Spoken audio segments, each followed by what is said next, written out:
La Première Ligue est le championnat le plus riche au monde. Que cela soit à travers les droits télé, les transferts ou encore le rayonnement à l'international, les clubs de Première Ligue sont parmi les clubs qui génèrent le plus d'argent dans le football mondial.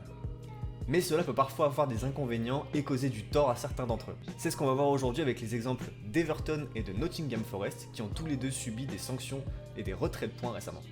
On va analyser ensemble pourquoi ils ont subi ces sanctions et qu'est-ce qu'elles veulent dire pour le futur du football anglais. Générique.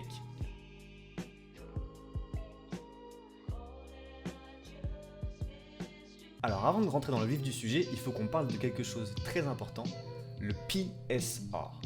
Le PSR, c'est l'acronyme de Profitability and Sustainability Regulations.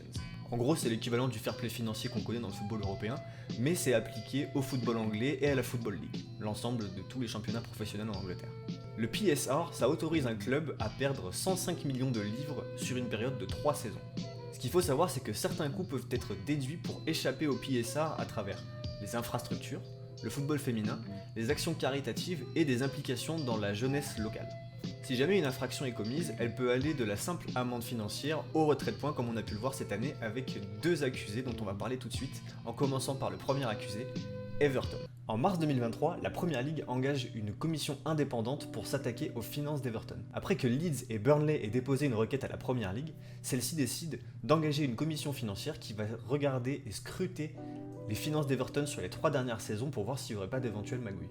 Ce qu'il faut savoir, c'est qu'à ce moment-là, on est sur un cycle qui comprend les 2 saisons Covid. Donc la Première Ligue dit, et a fait un peu cadeau à tout le monde en disant, voilà, les saisons Covid, il y a des facteurs qui ont fait que vous avez forcément gagné moins d'argent que d'habitude, surtout à travers le manque de fréquentation des stades. Donc celle-là, entre guillemets, c'est la maison qui offre, on va se concentrer uniquement sur la saison 2021-2022. Au début de l'enquête, Everton sort un communiqué en disant que les allégations sont complètement fausses et qu'ils ont toujours travaillé en collaboration avec la Première Ligue, qui sont toujours restés dans les clous du PSR. Cependant, en novembre 2023, le rapport de la commission qui a été engagée pour analyser leurs finances révèle différentes infractions au PSR et le club reçoit 10 points de pénalité, ce qui les fait chuter de la 14e à la 19e place. La Première Ligue annonce que Everton a perdu 124,5 millions de livres sur les 3 dernières années, ce qui les fait dépasser de 19,5 millions le plafond autorisé par le PSR. Le club sort alors un nouveau communiqué qui dément des pertes aussi élevées en estimant que leurs pertes sont à peu près aux alentours des 7,5 millions de livres. Et ils essaient un petit peu de justifier pourquoi ils auraient pu enfreindre ces règles à travers différentes raisons. La première, c'est le projet du nouveau stade et la manière dont les prêts servant à le financer ont pu être rangés dans les différents comptes et les différents registres financiers faits par le club. Ça peut expliquer que peut-être il y a des choses qui étaient mélangées et qui du coup aient été comptées comme des pertes. Voilà, c'est un petit peu compliqué, c'est de la finance, mais en gros, c'est un des arguments qui sont mis en avant. Ils mettent aussi en avant un facteur important, le Covid-19, mais là c'est plutôt dans la capacité à vendre des joueurs, puisque étant donné que les clubs ont perdu pas mal d'argent pendant cette période-là, ils ont moins d'argent à dépenser sur le marché des transferts, et du coup ils estiment que, étant donné que c'est un facteur qui englobe tout le monde du foot, ça les englobe eux aussi. Ils mettent aussi en avant un fait assez intéressant, la résiliation du contrat d'un joueur nommé joueur X à cause d'événements impromptus. Alors, quand on vous dit résiliation d'un joueur X, Everton sur les dernières saisons, je sais qu'on peut penser à Gylfi Sigurdsson. J'ai vérifié, c'est pas lui. Il a quitté le club au moment où son contrat a expiré en juin 2022. Donc on sait pas vraiment qui ça peut être, même eux ne veulent pas le mentionner, donc j'imagine que c'est entre eux et le joueur. Mais voilà, ils estiment que du coup, la résiliation de ce contrat et les frais que ça a pu entraîner ont fait qu'ils se sont retrouvés à enfreindre le PSR. Ils mettent aussi en avant un autre fait intéressant, la perte d'un sponsor russe, USM Holdings, qui était sponsor sur le maillot du club et qui avait prévu d'être dans le naming du futur stade. Comme vous le savez, à cause de l'invasion de l'Ukraine par la Russie, différentes sanctions financières ont été prises par l'Union Européenne à l'encontre des Russes et des oligarques russes, comme on a vu par exemple avec la vente de Chelsea. Et là du coup, Everton estime que forcément ça a pu entraîner une perte d'argent pour eux puisqu'il y avait un contrat qui était signé de 200 millions de livres sur 20 ans avec le naming du stade et avec toujours une présence sur le maillot. Donc forcément c'est de l'argent qui n'est pas rentré dans les caisses et qui ne rentrera pas dans les caisses à l'avenir. USM Holdings, petite précision, ça appartient à Alisher Usmanov et Farhad Moshiri. Alisher Usmanov qui est un ancien actionnaire d'Arsenal et également d'Everton, et Farhad Moshiri qui est l'actuel président d'Everton, mais qui n'est plus à la tête de USM Holdings depuis l'invasion de l'Ukraine par la Russie. Un dernier fait qu'ils mettent en avant, c'est la vente de Richarlison à Tottenham. Étant donné qu'ils avaient estimé le joueur à environ 80 millions de livres et qu'ils l'ont vendu pour 20 millions de moins, ils estiment que forcément ça les a pas aidés à rentrer dans les clous et que c'est aussi pour ça qu'ils ont enfreint le PSR. Donc en gros, Everton est coupable, mais eux ils disent que c'est pas vraiment de leur faute et que c'est plutôt à cause d'une suite d'événements incongrus sur lesquels ils n'avaient pas forcément la main qui se sont retrouvés à enfreindre le PSR. Alors, ce qui est intéressant, c'est que en fait, la décision de retrait de 10 points, elle a été décidée par la commission financière qui a enquêté dans les comptes d'Everton, et pas par la Première Ligue. La Première Ligue, eux, ils ont établi une espèce de règle, mais pas vraiment officielle par rapport aux infractions financières, qui est un retrait de 6 points, plus un retrait de 1 point tous les 5 millions au-dessus du PSR. Du coup, comme vous vous en doutez, Everton n'était pas du tout content de la décision, et ils ont décidé de faire appel au mois de décembre. En février 2024, la sanction est réduite à 6 points, avec 2 arguments majeurs qui ont été retenus en faveur d'Everton. Le premier, c'est que cette sanction était non adaptée et sans véritable fondement sportif. Étant donné qu'elle a été prise par un organisme financier qui n'a pas réellement de lien avec la Première Ligue au niveau sportif, il a été retenu que cette décision était pas vraiment adaptée et un peu trop forte pour un premier cas comme celui-ci en Première Ligue, même si d'autres sont sûrement amenés à venir avec Chelsea et Manchester City, mais faut pas le dire trop fort. Le deuxième argument qui a été retenu, c'est la coopération du club durant toute l'enquête, et du coup ça a permis un petit peu, comme si on leur avait fait une remise de peine pour bonne conduite, d'alléger un petit peu la sanction à 6 points. Ça a fait remonter directement le club à la 15e place, et aujourd'hui, le 29 mars 2024, ils sont actuellement 16e. On va maintenant passer au cas de l'accusé numéro 2 qui est Nottingham Forest.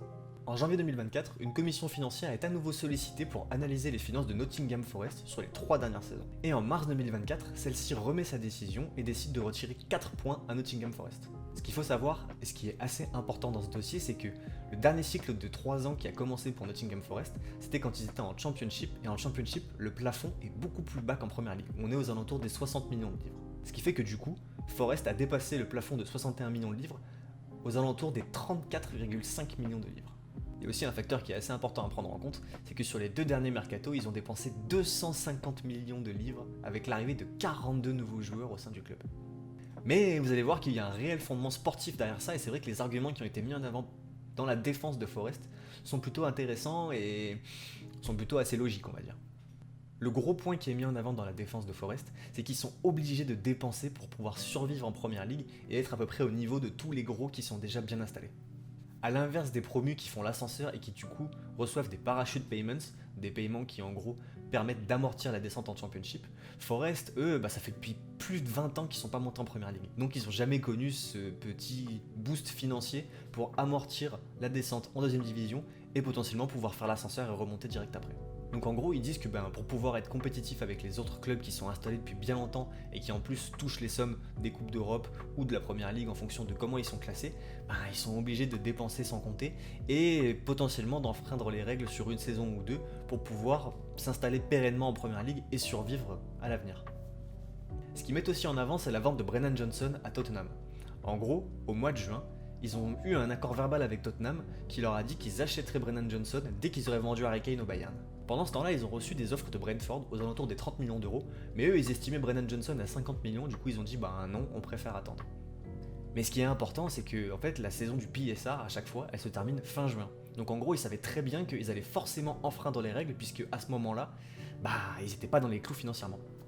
Donc ce qui est mis en avant, surtout par les fans d'Everton, c'est qu'ils ont sciemment enfreint le PSR dans le but de prendre plus d'argent sur la vente de Brennan Johnson, plutôt que de le vendre à Brentford et de potentiellement rentrer dans les clous. Et au final, Tottenham a acheté Brennan Johnson le 1er septembre, donc le deadline day, pour 47,5 millions de livres. Donc c'est vrai que c'est un petit peu difficile de trouver le juste milieu dans ce cas-là, parce que les arguments comme quoi ils essaient d'assurer leur survie sont assez plausibles et c'est assez facile de les comprendre, mais c'est vrai qu'on peut se dire aussi qu'il y a des règles et que c'est les mêmes pour tout le monde, et que si en plus eux les ont enfreints en savant pertinemment ce qu'ils faisaient, ils méritent d'être sanctionnés. Donc aujourd'hui, le 29 mars, il n'y a pas encore eu d'appel fait par Forest, mais ça devrait être probablement le cas puisque eux étaient plutôt ok si jamais on leur retirait 1 ou 2 points, mais ils estiment que 4 c'est beaucoup trop, et surtout ils mettent vraiment en avant l'échec de la Première Ligue dans la gestion des nouveaux clubs et de comment les finances sont gérées dans le championnat. Ils estiment qu'on n'a pas pris assez en considération leurs circonstances, le fait qu'ils montent juste de Championship sans jamais avoir reçu de parachute payments, et le fait que ils soient un tout petit club moins compétitif qu'un Chelsea ou un Manchester City. Ce qu'il faut savoir avec le PSR, c'est que les plafonds ont été mis en place en 2013, soit bien avant le renouvellement et les nouveaux droits télé de la Première Ligue.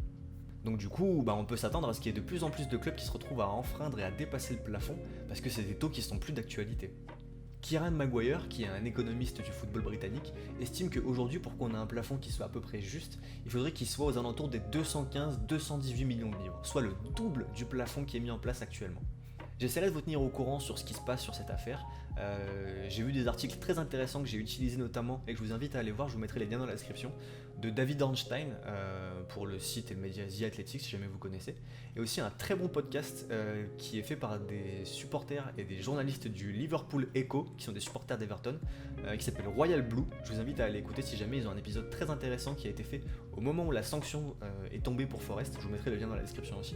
Mais voilà, ça m'a pas mal aidé dans mon travail de recherche et puis ouais, j'essaierai de vous tenir au courant ou de partager du moins des articles ou peut-être de faire une deuxième partie. On verra si jamais il y a d'autres clubs qui sont pris par le PSR, ce qui devrait être le cas notamment dans l'avenir.